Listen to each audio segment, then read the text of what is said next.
Bonjour à tous, on se retrouve pour une nouvelle vidéo. Écoutez, j'ai envie de vous dire, prenez de quoi manger, prenez de quoi boire, et puis bah allons-y, c'est parti, hein.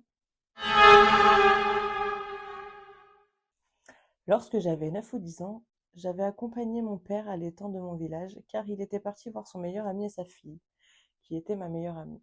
Je me souviens pas si une pêche de nuit ou un concours de plusieurs jours avait été organisé, mais certains pêcheurs restaient dormir à l'étang, dans leur voiture ou dans des tentes, dont le père de ma meilleure amie. Nous avions réussi à convaincre mon père de me laisser passer la nuit avec eux et il avait accepté. Comme nous étions des enfants, trouver de quoi s'occuper à un étang rempli d'adultes qui pêchent à la tombée de la nuit n'était pas une chose facile. Donc nous avons commencé à faire le tour de l'étang, qui fait environ 1 kilomètre, en marchant et en se racontant nos vies. On ne se voyait que quelques fois par mois ou moins. Avant de continuer, je tiens à préciser qu'un bois entoure l'étang et que l'accès n'est pas autorisé car c'est une propriété privée. Il y a du grillage à quelques endroits, sinon le sol du bois est plus bas, mais avec uniquement des panneaux nous interdisant d'y aller. Après un certain temps de marche, on voit une petite lumière venant de notre gauche, mais aussi un peu devant nous. Elle devait faire à peu près la taille de celle d'un téléphone ou du lampe-torche. Et pas très rapidement, juste assez pour attirer l'attention. Moins de 3 secondes plus tard, une voix disant «Viens, viens» a suivi. Cette voix me semblait être plus proche de nous que la lumière, ce que je ne comprends pas car il n'y avait personne à cet endroit.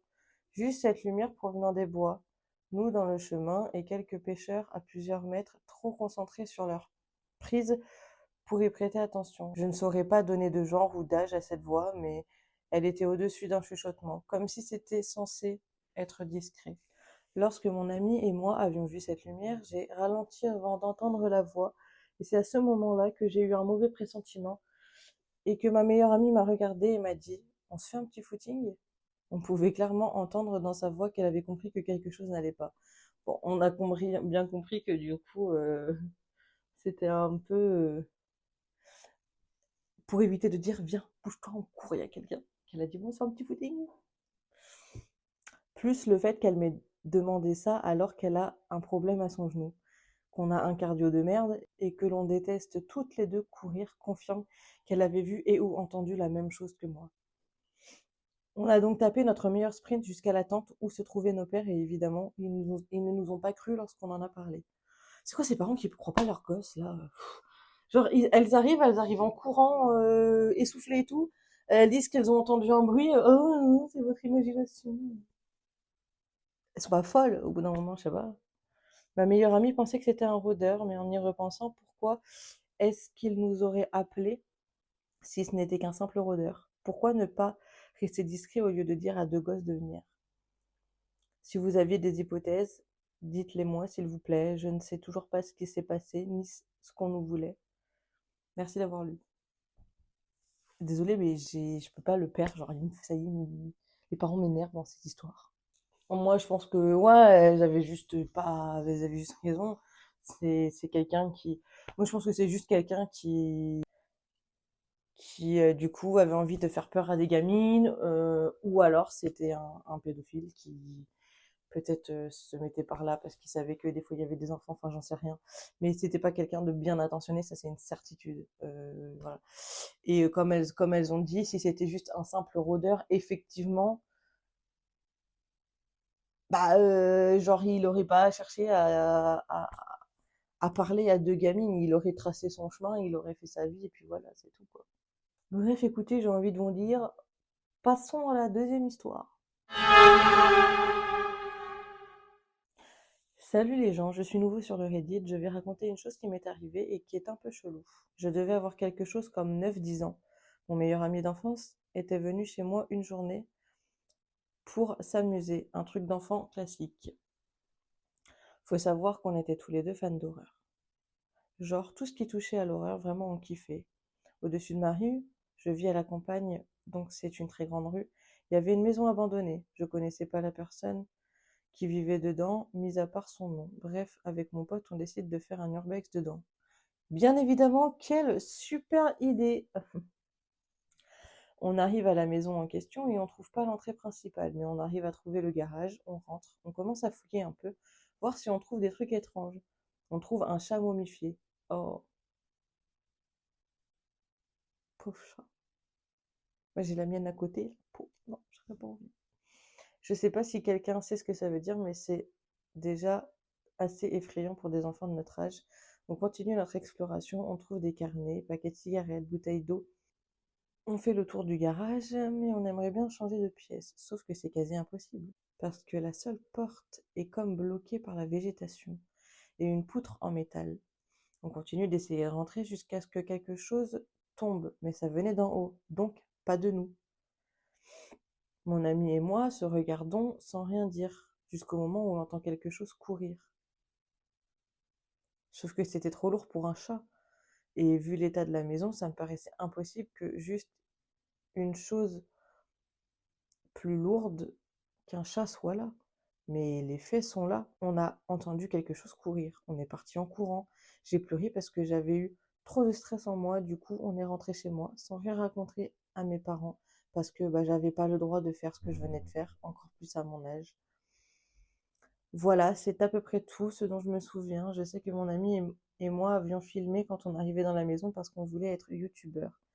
Mais je ne suis plus vraiment en contact avec mon ami et je n'ai plus mon téléphone de l'époque, mais je vais essayer de voir si grâce à un miracle, je la retrouve. Voilà ma petite anecdote. La maison est toujours en haut de ma rue et je passe devant tous les jours. Arrêtez de vouloir faire des surprises dans les maisons abandonnées. C'est pas possible, je vous le jure. C'est un truc de fou. Bon, déjà, il y avait le chat momifié. Donc déjà, on se dit, le chat, il n'a pas pu sortir, il n'a pas pu, c'est qu'il y a eu un problème. Et par contre, j'aurais aucune explication sur qu'est-ce qui a pu tomber.